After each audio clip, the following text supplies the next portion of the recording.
je vais te donner dans cette vidéo des moyens, des manières d'augmenter la valeur perçue, le jugement que tu as sur toi-même, donc d'augmenter ton estime de soi.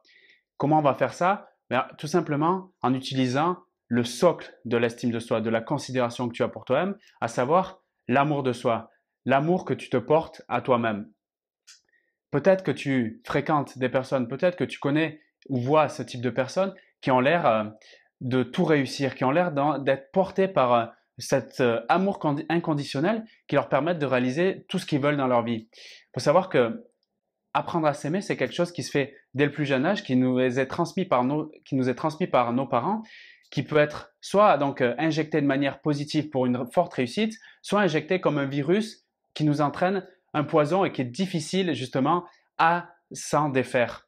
Quand les parents transmettent leurs doutes à leur enfant face à l'échec, leur exigence sur la réussite et la non-acceptation donc de l'échec nous font penser donc que c'est impossible et que c'est très grave d'échouer, l'amour de soi diminue fortement. Quand les parents transmettent cette donnée dans les pensées de l'enfant qu'il est un bon à rien, que tout ce qu'il entreprend est un échec et que sa vie est une désillusion, l'amour que l'enfant et le futur adulte portent sur lui-même va être à nouveau mis à mal.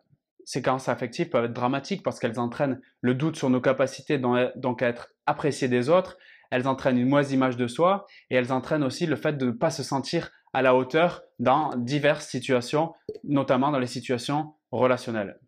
Et à l'inverse, l'enfant qui bénéficie d'une éducation où l'amour est primordial et est une valeur forte pourra faire face, bien évidemment, beaucoup plus facilement aux challenges de la vie, aura beaucoup plus de facilité et des réussites dans les relations avec lui-même et avec les autres, et sera beaucoup plus à même de faire face aux rejets et aux critiques qui peuvent émaner des autres. Si tu te sens concerné par ce cas de ne pas avoir reçu suffisamment d'amour, d'affection de la part de tes parents peut-être, et du coup toi-même de ne pas t'aimer aujourd'hui, de te sentir malheureux avec ça, sache que tu n'es vraiment pas le seul dans cette situation et bien au contraire, la majorité des personnes, en tout cas qui vivent en francophonie, subissent ça à l'enfance parce que l'éveil est juste en train de se faire. On commence à voir de plus en plus de formations, de livres, de séminaires, de conférences sur le sujet de comment éduquer les parents, comment leur apprendre à apprendre. Mais si tu veux, si un parent fait des enfants assez prématurément, c'est-à-dire qu'il n'a pas été assez mature lui-même par rapport à l'estime, à l'image et à l'amour qu'il a de lui-même, forcément, il ne peut pas transmettre des choses qu'il n'avait pas ou qu'il n'avait pas pris conscience. Donc, si tu veux, c'est quelque chose qui est à la fois dramatique, mais à la fois normal dans le temps où on vit. On est juste en train de s'éveiller à ce sujet-là. Et si tu regardes ce type de vidéo, c'est que, comme moi, tu as envie d'évoluer dans ce sens-là, et donc on va y arriver ensemble, c'est fait pour ça. Si tu veux même savoir, je te le dis en toute honnêteté, moi-même, je fais partie de ces enfants de la casse. Tu vois, ça me fait rigoler. Les enfants de la casse, ce que je veux dire, c'est ceux qui ont été éduqués sans que les parents soient eux-mêmes éduqués. Éduqués dans le sens donc de l'éveil sur ce qu'est l'estime de soi, sur l'amour de soi, sur l'ampleur et la force que ça a. Donc, d'éduquer les enfants en les traitant en les insultant de bons à rien, en leur disant que les échecs c'est interdit, qu'on doit réussir, mais réussir sans prendre de risques, tu vois, que des trucs qui sont vraiment incohérents. C'est même pas une critique que je fais aujourd'hui, je l'assume pleinement, mais je veux dire par là qu'en fait, nous on a aujourd'hui cette chance de voilà d'avoir Internet, des livres, des conférences, des trucs qui se partagent à vitesse grand V, où il y a énormément de livres justement sur les parents toxiques, sur les choses comme ça, qui te permettent de mettre déjà en, comment dire, de mettre en conscience, d'identifier les sources d'ennui et de trouver des solutions pour rebondir, pour voilà, augmenter sa valeur et se sentir beaucoup mieux soi-même et dans la société avec les autres. Donc voilà un peu le partage que je te fais aujourd'hui et j'ai quelques solutions pour toi si tu veux augmenter l'amour que tu as de toi-même et donc augmenter ton estime de toi-même. Donc la première chose que je te partage et qui est finalement à la hauteur de mes 33 ans aujourd'hui, j'ai découvert il n'y a pas si longtemps que ça, c'est ben, si je veux augmenter l'amour que j'ai pour moi-même et me sentir beaucoup mieux, me sentir beaucoup plus aimé, ben, tout simplement, la meilleure solution que j'ai devant moi, c'est de moi-même être bienveillant avec les autres, moi-même donner de l'amour aux autres. Et comment faire ça? Toute action qui vise à faire du bien aux autres, que ce soit sur le plan mental, émotionnel et même physique, entraîne du bien à toi-même. Donc, ça t'apporte de l'amour en retour. Donc, c'est vraiment un truc qui paraît tellement con à dire, mais qui est tellement efficace. Donc, c'est sûr que je ne te demande pas là pour donc augmenter l'amour de toi-même, de donner des millions à quelqu'un si tu n'as pas les millions, c'est pas ça. Mais au contraire, c'est de faire des mini-actions chaque jour, des mini-actions positives tournées vers l'autre qui vont faire la grande différence sur le long terme parce que en plus, ça crée cette habitude-là, donc d'être bienveillant avec les autres, qui elle-même, cette habitude va créer des grandes réussites pour les autres et des grandes réussites pour toi-même. Quand tu prends la décision d'être bienveillant avec les autres, dès maintenant, quand tu prends cette action, les solutions viennent à toi très rapidement. C'est pas un souci pour les trouver. C'est sûr qu'au début, si on a l'habitude d'être assez critique, d'être assez négatif avec les gens, c'est quelque chose qui est vraiment nouveau. Mais ça peut se faire très rapidement. Une personne qui traverse la route avec un sac qui te paraît lourd, qui est en difficulté, tu lui proposes ton aide. Une personne qui fait la gueule, tu lui fais un sourire. Quelqu'un qui fait tomber 1 euro par terre, tu le mets pas dans ta poche, tu le rattrapes et tu lui donnes l'euro. Toutes ces petites actions mises bout à bout font des choses hallucinantes.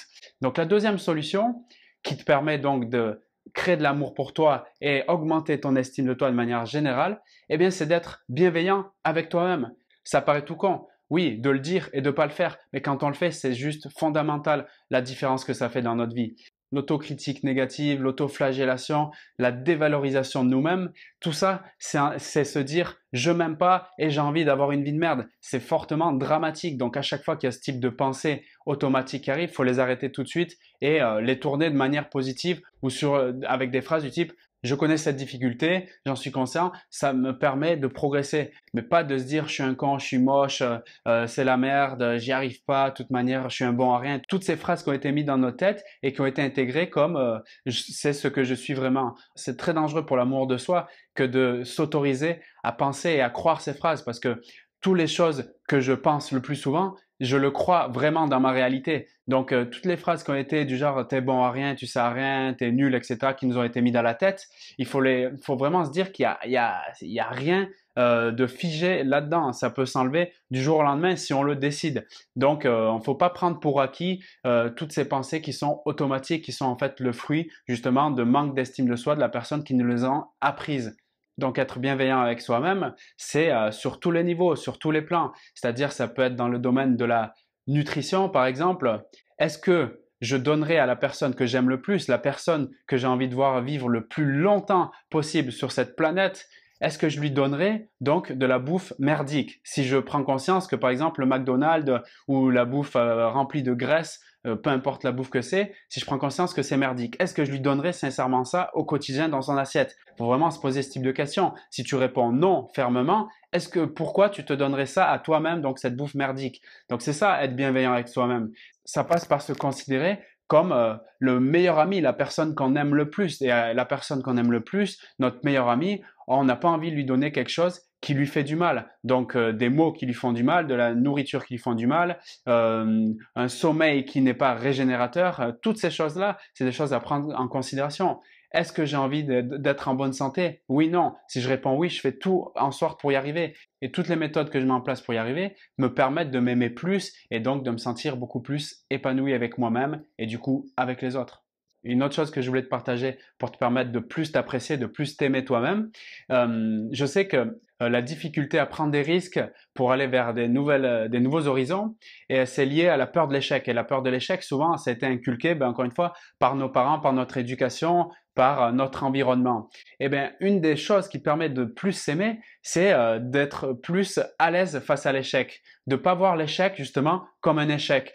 Le truc que j'ai trouvé qui peut te permettre de t'aider, donc pour plus voir l'échec comme un truc insurmontable, mais plutôt comme une occasion de grandir et d'évoluer, ben c'est justement de s'y confronter directement, de s'y confronter petit à petit. Par exemple, si tu as envie de te faire des amis, de rencontrer des gens, mais pour toi, l'idée même qu'une personne refuse donc cette amitié ou bien voilà une rencontre sentimentale, des nouveaux rendez-vous ou quoi que ce soit, si l'idée même que le refus pour toi est impossible et donc tu ne passes pas à l'action, donc moi ce que je te propose, c'est de le faire, mais pas dans la vision de je risque d'être triste ou ça va être dangereux pour moi, c'est insurmontable si voilà la personne elle refuse ma proposition, mais plutôt d'être en mode je cherche le refus, je pense qu'à une chose, c'est l'échec. J'ai envie de courir vers le refus. Quand je vais parler à cette personne, j'ai qu'une envie, c'est qu'elle me dise dégage, j'ai pas envie de te parler. Donc tu te mets en mode je souhaite aller directement vers le refus. J'embrasse le refus. Je rêve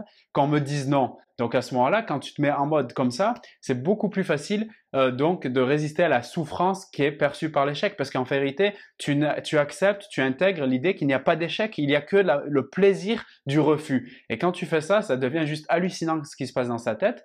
Dans ta tête, tu peux le faire tout de suite en allant, par exemple, si tu as du mal avec les rencontres, tu vas voir quelqu'un dans ce mode-là et tu lui dis, s'il vous plaît, vous pouvez même pas donner 2 euros, n'importe quoi, tu lui dis, mais un truc que tu es sûr quasiment dans ta tête, quand tu y vas, il faut que tu te mettes la certitude qu'il va te dire non et te refuser ta demande. Ben, tu vas demander les 2 euros et tout. Ben, tu sais ce qui se passe? Ben, fais-le. Ben, en tout cas, moi, j'ai tenté ce genre de choses et c'est pour ça que j'ai beaucoup moins peur de l'échec. Au contraire, j'aime l'idée du refus.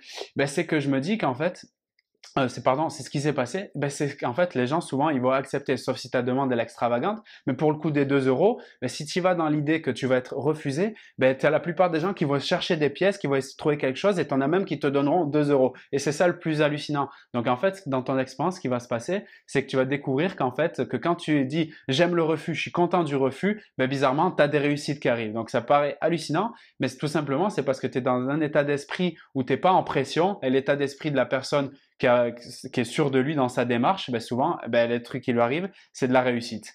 Donc voilà, je t'invite à méditer, mais surtout à agir dans ces domaines-là et j'espère que cette vidéo t'a apporté de la valeur. Je te dis à bientôt pour le prochain partage et je te souhaite grande réussite dans l'amour de toi-même. Salut!